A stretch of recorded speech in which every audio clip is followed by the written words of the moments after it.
All right, folks. Yeah, comic talk part two in some ways. The Captain Marvel version of comic talk. We'll do some Captain Marvel talk here. So, yeah, bear with me. I was a little impatient because I recorded about 4 or 5 minutes and then I realized that the audio was not showing. Like you get this little circle going around our icons. That's how you know it's working.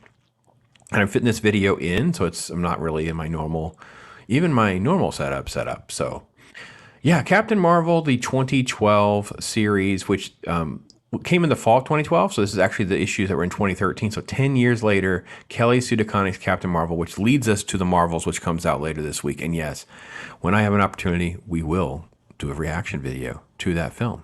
But first, let's get to Captain Marvel. And let's just switch it over here, get a little bit more of the landscape here. So if you didn't catch my video, links in the description there, the first few issues. The biggest thing I thought was just like it systematically is like deconstructing and reconstructing. So it's like Captain America gives Carol permission to take the Captain Marvel name. You have sort of like some sexist comments and things like that being thrown around with Absorbing Man.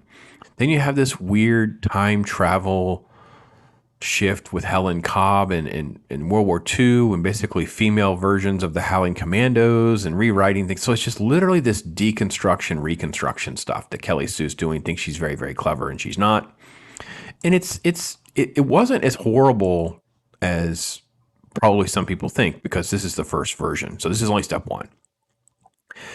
Issue 7, here we go. We're going to have issue 7, and I want to get right to this image right here because this is the suit. Everybody's seen this by now. Like this is very common in now there, because the premise this issue picks up quickly is that she's underwater, so she needs a mask and tanks underwater, but she can go into space with her mask. So again, not to be nitpicking, but makes absolutely no sense to me at all. Now she's in like a airplane graveyard, and then she's attacked by sharks. And this is the action sequence. She's attacked by sharks. They rip her tank off. She ultimately has to fight back at least a little bit, and then she calls them jerks. And you're like, okay, sure. And then we get to Monica Rambeau. Now, this is Monica Rambeau. Now, I'm a much bigger fan of Monica Rambeau, I think, than some other folks are, because I actually find her changes and her on-screen version even more offensive than Brie Larson's. Brie Larson's Captain Marvel is just this snobby, off-putting version, whereas the traditional Monica Rambeau, who was actually kind of like a strong leader in the Avengers for a while and things like that, I actually really enjoyed her character. And when I read this, I thought, okay, well, this is interesting. I didn't remember this part at all, and I now know why, because nothing's really happening here. It's literally them just nitpicking and this is literally like catty women going back and forth. Like I was like, what is happening? They're bickering over their names at this point. So that's what's happening here. It says, give me a break. Didn't you go by Captain Marvel? Haven't used it in years. It wasn't yours to begin with. And you have what, like 15 alternate code names anyway? Monica, Photon, Pulsar, Captain Marvel, Rambeau. Oh, I'm sorry. Did I just hear? I have no idea why she sounded like a dude. That was not cool. I'm sorry. What did I just hear that right? Am I to be judged by Miss Captain Warbird Binary Marvel? Which, by the way, I'm like, I love the fact she threw binary in there. It actually made me laugh. And then it's like, touche. So the boss lady's bickering is okay, whatever. Yeah, I know. I just tuned all that out. It was like, and then it's like this Google thing, and it becomes this more talky talk while they're on the boat about, do you Google your name? You Google your name, don't you? And then it's like, you should have just called me because you took my name. And I'm like, we are now into 3. So it starts here. So 1 page setup, 2-page bickering. So yeah, a couple pages of bickering, and they just still are kind of going into Googling. And that's what's happening. It's literally all this nonsense about that. Then we get this guy, Frank, just out of the blue, this photographer guy, right? So he's hot guy, Frank. And the best part about Frank is I actually like Frank. I'm cheering for Frank because Frank actually confronts Monica and Carol to a much lesser extent about, like, you guys are superheroes. By the way, why don't you fix these freaking levee problems? And she's like, well, these levee problems existed before Katrina. You think you're telling me something I don't know? I know. Well, then do something. You're a designated hero. I stopped costume lunatics and saved the world. What do you want from me? I'm not a structural engineer. I'm like, he wants you to use your freaking superpowers to fix the levees. I don't know. Go get a structural engineer, and you two should be able to do it in about an hour. And then it's like, it's just, this is the kind of stuff that just, the irony is Frank is bringing up a good point, and actually Kelly Sue is bringing up a good point. If we have superheroes, why aren't they also working in some time to fix some of the real life problems? So just so you know, thought that was actually that part was actually good. Kudos to Frank. And just the art is still is. I want you to note of what the art style kind of is. And there's more stuff about this. This is the other thing too with modern comics is they can't let the gag die. They call back to it, and it doesn't work well. I don't think they read their work out loud. It goes back to Frank using their names or whatever, and says about calls. And he calls her Captain Whizbang, and I'm like, okay, what dude is going around using the term Whizbang? Anyway, yeah, Captain Whizbang becomes a joke multiple times, 4 or 5 times. Captain Whizbang, Captain Whizbang, Captain Whizbang, and then that's kind of how it goes along. And all this back and forth, back underwater they go, and then there's this basically like a sinkhole under the ocean, and there's like this magnetic field meter that they use, and then she starts. I kid you not. From the boat, she starts projecting her light underwater so they can see, and she's like, "Is that you?" Yeah, part of me small enough that I'm a little like, what on earth? It's so terrible. They save Frank, of course, and then this robot thing shows up, and that's how the issue ends. Then when we get to the next issue, it's all about fighting this robot. Which, again, knowing Captain Marvel's powers, this should last like, I don't know, 4 seconds. And it does not. It just keeps going on and on. And look, look how they carry poor Frank. It's like worse than being in the back of the bike, the motorcycle. Yeah. Anyway, so then it's just fighting the robot, and then it's they put Monica underwater after this sequence. Like Monica, like you think she's passed out, and then you have this fight where Carol ends up getting hit, and then ultimately in the robot's grasp, right? And this is Carol's speech bubbles. These are her speech blocks, so you can follow what she's thinking. So you're following that, and then she's like, I have to get away. But they cut to Monica underwater. She's suddenly awake. We didn't see her wake up. She's just, so again, Monica is here. Here I guess she lands. Okay, so this is her landing. She wakes up, and then she's gonna do her thing. So when she does her thing, the way this is done in the sequence for me, I thought was just, I don't know, it's really out of order or something. It just felt unnatural. I don't know. And now suddenly Monica is a kick butt girl boss. So she just does her thing and they kick butt. And that's kind of the issue. The issue is, bad robot guy. Because how are you going to win? Well, you're going to win by, I kid you not, Mr. Roboto. Yeah. How do we keep Mr. Roboto from getting closer to the shore, we figure? And then they come up with this idea of absorbing her powers, because Captain Marvel can essentially power up, and Monica is essentially a battery. So literally, Carol is absorbing Monica in this awkward and strange moment, and then she's just this giant powered up Captain Marvel moment, and that's that. There you go. So let me jump ahead to another issue. Again, there's that same image we keep using. And we have a completely new artist. So Felipe Andrade is the new artist. A couple different covers, of course. And the art looks like this. Now, I don't know about anybody else, but we've changed artists a couple times, and we are only, at issue 9. So we didn't even make 9 months. So I don't even know if they were on 3-month contracts or what they're on. It's no wonder they're broke, because you can't get a feel and feel out the characters and the flow of things if you're only doing like one issue here, one issue there. Those are fill-in artists. So this is the art. The art is extremely distracting because it's so Look at Carol's design here with her face. This the space between her forehead and the tip of her nose is enormous. She looks so misproportioned. It's so strange. This is supposed to be Tony Stark. This is how it all progresses. There's a cat, of course. We have to have cats. She's going for a walk and she has this cat. Just keep an eye on the cat for a minute, okay?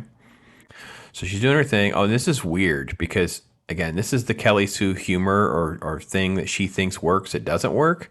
So she goes to see this lady. Her name is Rose, and she's going, Little birds say Capitan America. And it's Marvel, Rose. It's Captain Marvel. I keep telling you, Captain America is taller. Oh, Kelly Sue. You slay yourself, don't you? So Carol's walking, and then suddenly there's dinosaurs. There you go. So you know what superheroes do? They do exactly what you think. They go right into action, which, by the way, is this the cat or some random dog? Because the cat is in the carrier in this shot. Oh, it's a different person. So this is her with the phone? But where is she in this scene? She's on her phone, which I thought was her over here. Oh, it's her. Yeah, that's her. So this is supposed to be her in the foreground with this other person and the dog running towards them. And then she has her cat carrier. So she didn't jump into action to do anything here. She jumped to go find some rando and make him, quote, a deputy avenger to give the cat to. Yeah, I kid you not. So it's about saving the cat first, and then she goes and starts punching dinosaurs. Okay? Smack dinosaur 1, dinosaur goes down, and then suddenly Spider-Woman's there. There you go. I mean, that is pretty much how it goes here. Yeah. Look at the art on her face. I don't know if you can see that face. That is, yeah. This is another reason why people checked out Kelly Sue. I don't know if you don't want to throw your artist under the bus, but that is god awful. That is terrible. Like the Felipe's version of what Carol looks like is so strangely deformed. It's weird. So anyway, they quickly take down the T-Rex after a couple pages of that. And then they basically have this discussion about where they came from. Nobody knows. And it's just a cleanup. And then we get this. This is the first one of a new thing now. So we're going to get this now going forward for several issues. This is your synopsis. You don't really have to read the book. You almost can just kind of scroll through pages and then just keep up with these little notes. Okay. Good morning, Carol. Today you have 5 events, 1 birthday, 3 to-dos. Birthday, Frank Gianelli. 6:43, call with very handsome Tony Stark. Cross out annual exam for Chewie. Crossed out coffee with Jessica. Noon with Wendy. The graduate student research project moved to 1 p.m. And then it's got Tony's guy. It's got all these notes, right? So keep that in the back of your mind. So she meets with Wendy. This is Wendy.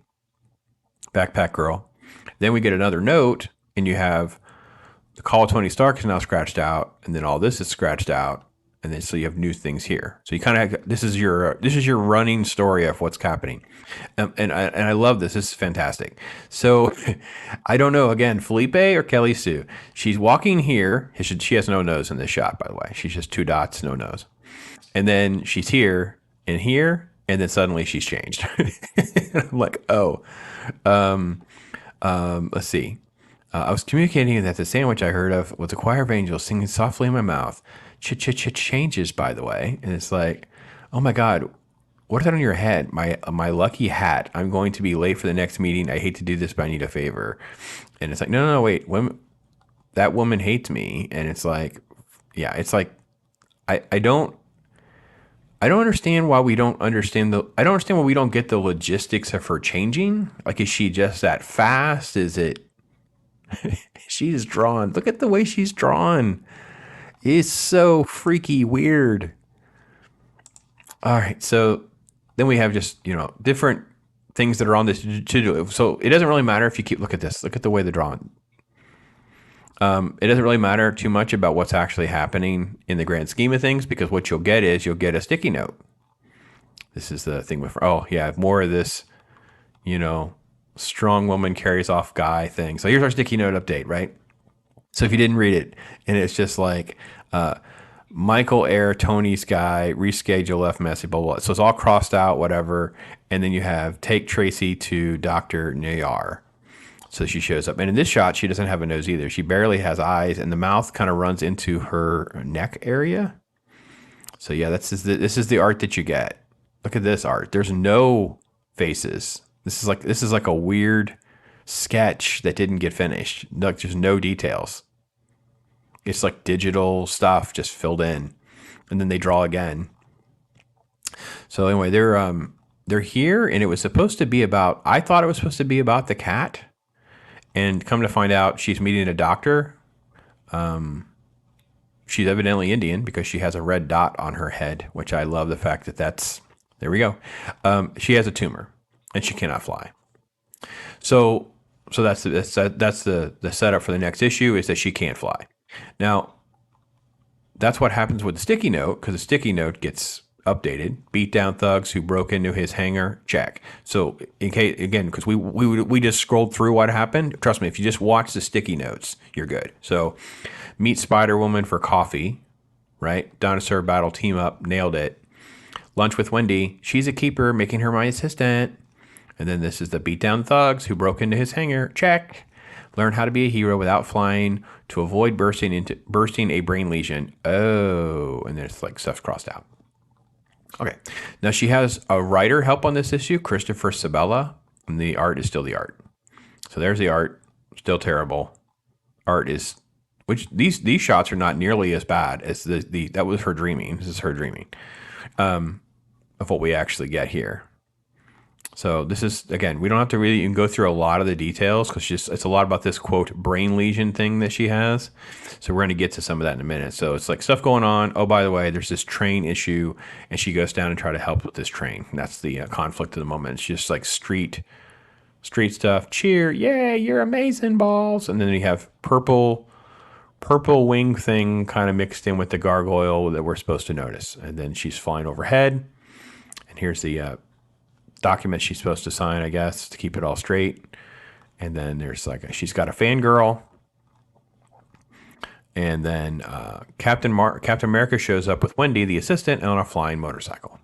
That's right. They go to the roof, and there's sort of like this back and forth about that. And she listens to Steve, but she hates that Steve talks to her and he's condescending. Like, I know you'll figure it out. You'll do the right thing. Why didn't you tell me? I would tell you. She shouldn't have told you. Blah, blah, blah, blah, blah.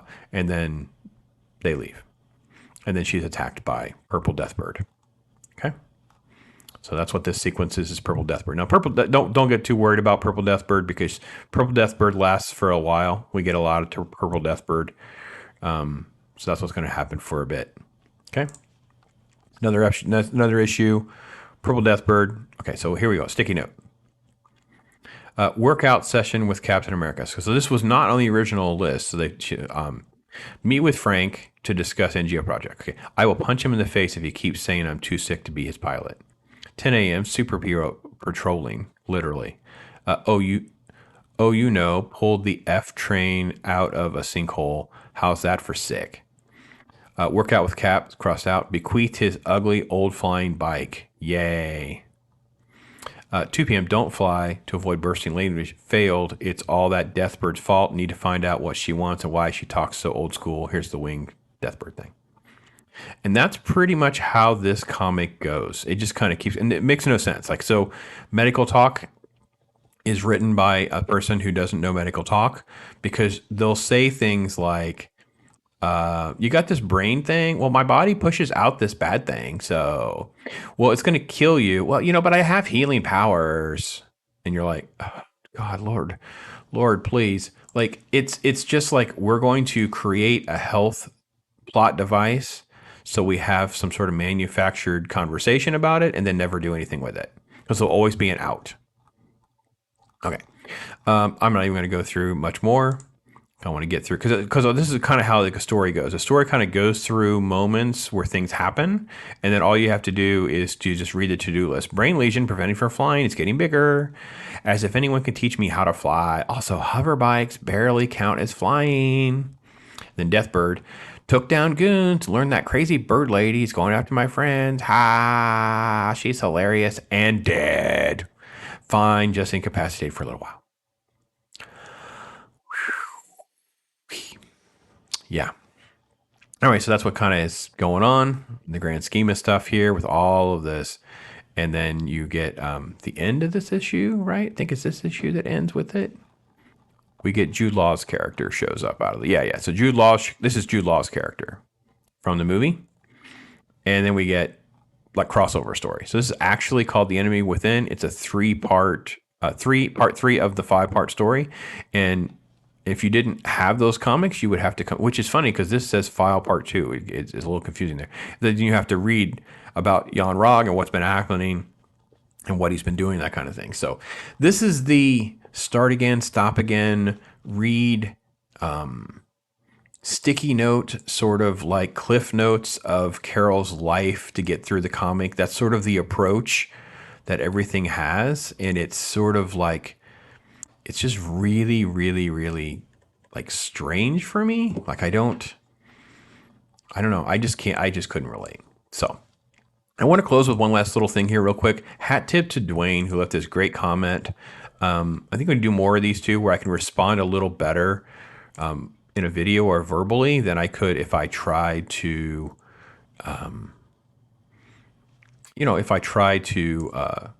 nope, I want to make it this way. Yeah, there we go. If I try to answer typing it out. So Dwayne writes, right on, Pops. The only way Kelly Sue could write a good story is having someone who knows what they're doing write it for her, which is funny because within the first 12 issues, she already has a co-writer on some issues. I'm a longtime reader and seen Carol Danvers ride from a bit of a supporting character in the fall of '76, having her own title. Agreed. Me too.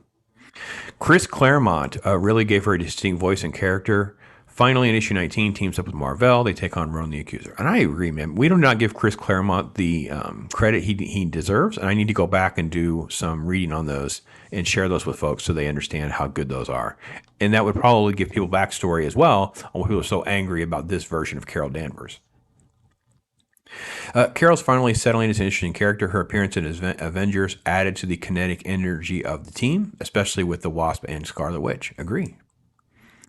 In issue 20, Dave Cochran took over the art, designed the best costume ever had. Yeah, the cancellation of her book to me was along the beginning of the crapping up her character. See Avengers 200. Avengers 200 is just dog crap, just horrible. So they really did a great job of trying to build a character, do some stuff with her, connect with females, connect with the audience, do some different things, and then it just kind of derails into a mess. Now, I will say this too. He makes mention of Avengers 10. Tried to fix things, but the damage was done. Avengers Annual 10, I think I've talked about it on this channel. I don't know if I did a standalone video or not, but Avengers 10 is a gold mine. That is a freaking gem of a book. Standalone story, don't have to have much going into it because they set everything up for you. Tons of characters, tons of fun. Great, great book to read. Thor getting slapped in the face is great. Beautiful moment to show Carol's hurt and frustration. Later on through X-Men, Carol became binary, and later when Rogue joined the X-Men. Once again, Carol dealt with her problems by belting Rogue through the roof of the X-Mansion. Laugh out loud. Yes, indeed. So the binary was mentioned earlier, which kind of is funny because it's a funny name in hindsight because, it means something in the gender world than it does in the comic book world back then. So he mentions Walt Simonson coming in, doing an excellent job. Carol's character moments were never center stage. I love how Carol told Big Daddy X and others to go to hell and left. And after this character is mismanaged by lazy editors and writers, unfortunately. Yeah, so again, it's just one of these characters I didn't know what to do with. They had her powered up. They don't know what to do with her. The thing is, no one has really clearly defined like what is her power sets, what are her weaknesses and things like that. And they said, this is the Bible. This is what we're going to live with. This is what we're going to do with. And I think what you kind of have to do with everybody, they just don't want to do that. Monica Rambeau as Captain Marvel. See Captain Marvel. Monica Rambeau as Captain Marvel for ruining a character 101. I worked in my LCS doing inventory during 2021 and watched novice a-hole writers over and over and over again cow flop a potential great character with lame reboots. See Donna Troy. Yeah, I agree. Yeah, and I love old vintage Monica Rambeau stuff. I blame the weak sauce editors for this brainless antics of almost all, if not just Marvel, but also DC. Yeah. So again, this goes back to what we were saying earlier. There's no Bible. There's no structure. There's no plan. The editors are not can you believe I was showing you panels? This is 2013. So it's not like this is a new problem. It's been like 10 years of this should never get through. This should never get through. This face has no details. This has no, He's bringing up the Tim Sheridan thing. I did some videos on that. Yep. Complete arse of himself, just sell an agenda. Kelly Sue is a lazy hack. Wouldn't read her pointless garbage anyway. Well, again, this is the beginning of Kelly Sue on Captain Marvel. It is, trust me, it is not the worst thing. And if I had more time, we'd kind of keep going with the series and things like that. I'm just not interested. It's so, and this sort of outsourcing writing and stories and comic book telling to like these sticky notes and things like that. It's just, and there's other cutesy wootsy things they do. It's awful. Dwayne says, and Dwayne's he's lost hope. He says, I don't expect the big two to ever course correct. That's cool. Saving me money. I've been waiting for this so long. They can never want to alienate an audience just for needing activists who can't articulate for Shiite. Sorry for getting on the soapbox, but idiots wrecking the carry characters, lame agenda. Thanks, Bob. Dwayne, thank you. And listen, Dwayne is hardly the only one. Like this, just we don't care about customers anymore. We don't want your money anymore. Just everything about it has sort of shifted. And Dwayne is just echoing the frustration that fans have. Like, listen, I can just not spend my money to you. And Dwayne would be the first to tell you, there's 80 years of stuff he can spend his money on. There's independent stuff. We talk about Image a lot. Mark Millar verse stuff is worth buying. There's independent creators like they've been nicknamed comic skaters, but they're just former creators. They just do their independent stuff now. So, and there's going to be more of those. Scott Snyder's in more indie now. I guess Jeff Johns is going to be in that category at some point. So there's more and more of this kind of stuff coming. So anyway, there you go. Captain Marvel, little tease, little comment, little something for you ahead of the Marvels. So try and do a little something on that. Appreciate you guys so much for hanging out with me. Special, again, thanks to Dwayne for such great comments. That's not the only one, but that's one I thought I would try to tie in with this. Appreciate you. Take care, everybody. I am Pops.